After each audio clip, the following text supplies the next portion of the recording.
প্রিয় শিক্ষার্থী বন্ধুরা, আসসালামু আলাইকুম। স্বাগতম জানাচ্ছি বাংলাদেশ শিক্ষা বার্তার নতুন একটি ভিডিওতে।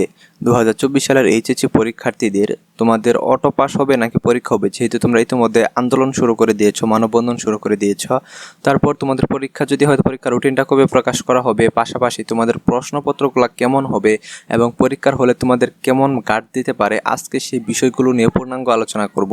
তো আজকের ভিডিওটি তোমাদের এইচএসসি পরীক্ষার্থীদের জন্য খুবই গুরুত্বপূর্ণ, কাজে তোমরা যারা ভিডিওটি দেখতেছো প্রথম থেকে শেষ পর্যন্ত দেখতে থাকো। আর আমাদের চ্যানেলটি যারা এখনও সাবস্ক্রাইব করো নাই, শিক্ষা সমৃদ্ধ সকল তথ্য, তোমাদের এইচএসসি পরীক্ষার সকল আপডেট, পাশাপাশি পরীক্ষার পর অনার্স ভর্তি এবং ইউনিভার্সিটি ভর্তি পরীক্ষার সকল তথ্য সবার আগে পেতে আমাদের চ্যানেলটি সাবস্ক্রাইব করে পাশে থাকা বেল আইকনটি বাজিয়ে দাও। আর যারা অলরেডি সাবস্ক্রাইব করেছো তাদেরকে অসংখ্য ধন্যবাদ। সো আসো আমরা মূল ভিডিওতে চলে আসি। এখন বিষয় হচ্ছে যে তোমাদের ইতিমধ্যে কিন্তু সারা বাংলাদেশে, বিশেষ করে সিলেট বোর্ড থেকে কিন্তু প্রথম আন্দোলন করা শুরু হয়ে গেছে।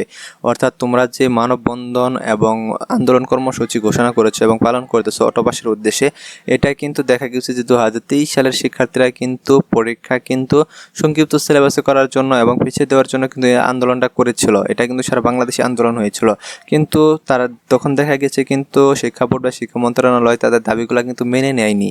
তো সঠিক সময় তাদের পরীক্ষাটা অনুষ্ঠিত হয়েছে। শুধুমাত্র তোমাদের যে আইসিটি সাবজেক্টটা রয়েছে, এই আইসিটি সাবজেক্টটা অর্ধেক নাম্বারে পরীক্ষা হয়েছে, অর্থাৎ এখানে শুধু ছাড় দেওয়া হয়েছে। কাজেই তোমাদের যে অটো পাসের দাবিটা, সেটা যদি না মেনে নেওয়া হয় তখন তোমাদের অবস্থাটা কি হবে? তোমরা যারা পড়াশোনা করতেছো না বা তোমরা বলতেছো যে তোমাদের এখন পড়াশোনার মনোমানসিকতা নেই, হ্যাঁ এটা আমিও বুঝতে পারি যে তোমাদের উপর দিয়ে বিশাল একটা ঝড় বয়ে গেছে, হ্যাঁ তোমাদের এখন পড়াশোনার মনোমানসিকতা সত্যিই নেই। কিন্তু এখন বিষয় হচ্ছে যদি পরীক্ষাটা অনুষ্ঠিত হয় তাহলে কিন্তু তোমরা দেখা যাবে যে যারা পড়াশোনা করতেছো না বা পরীক্ষার প্রস্তুতি নিতে পারতেছো না, তাদের পরীক্ষার রেজাল্টের অবস্থা কি হবে? তাদের রেজাল্ট অবশ্যই ফেল আসবে।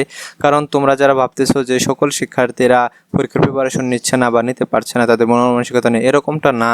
তোমাদের দেখা যাচ্ছে যে বাংলাদেশের অনেক শিক্ষার্থীরা কিন্তু তারা প্রিপারেশন নিচ্ছে পরীক্ষার, মানে তারা যখন খবর পেয়েছে যে 11 সেপ্টেম্বর তোমাদের পরীক্ষাটা অনুষ্ঠিত হবে, তখন থেকেই কিন্তু তারা পূর্ণাঙ্গ প্রিপারেশন নেওয়া শুরু করে দিয়েছে। তো তোমরা কি করবা? হ্যাঁ তোমরা আন্দোলন করো, তোমাদের আন্দোলন করতে না করি না, কিন্তু তোমাদের আন্দোলনের পাশাপাশি কিন্তু অবশ্যই পড়াশোনাটা চালিয়ে যেতে হবে। কারণ তোমরা পড়াশোনাটা যদি না চালিয়ে যাও তাহলে কিন্তু দেখা যাবে তোমাদের পরীক্ষাটা যদি অনুষ্ঠিত হয় তাহলে তোমাদের অবস্থা কি হবে? তোমরা ঠিকঠাক মতো পরীক্ষা দিতে পারবা না। পরীক্ষার প্রিপারেশন সারা পরীক্ষা দিলে কেমন হয়? ঠিকঠাক মতো না পারবা পরীক্ষা দিতে, না হবে তোমাদের রেজাল্ট ভালো। এতে কিন্তু দেখা যাবে যে তোমাদের বাবা মা সহ তোমাদের নিজেরই কিন্তু খারাপ লাগবে অনেক, যে পরীক্ষায় একটা খারাপ রেজাল্ট এসেছে বা পরীক্ষায় অনেকে ফেলও আসতে পারে।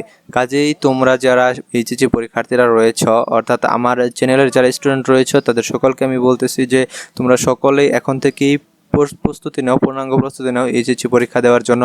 কারণ হঠাৎ যদি তোমাদের দাবিটা না মেনে নেওয়া হয় তাহলে কিন্তু তোমরা কিন্তু বিশাল ক্ষতিগ্রস্তের অন্তর্ভুক্ত হয়ে যাবে।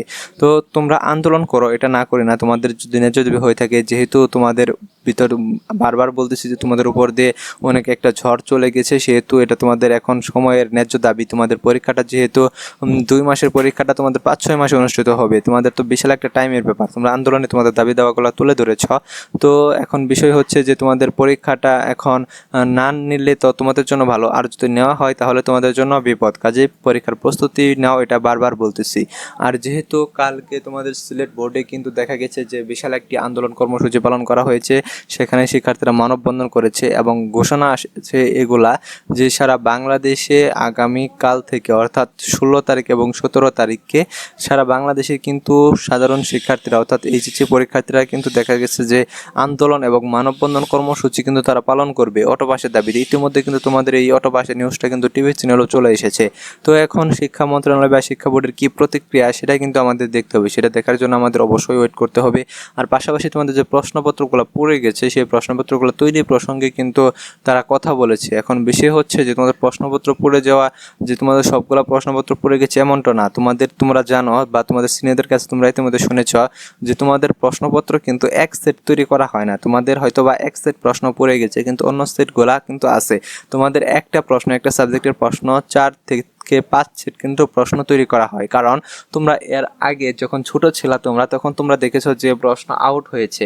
তো প্রশ্ন আউট হলে এই খবরটা যখন বোর্ডে বা মন্ত্রণালয়ে পাওয়া গেছে, তখন কিন্তু সাথে সাথে তারা প্রশ্নের সেটটি চেঞ্জ করে দিছে।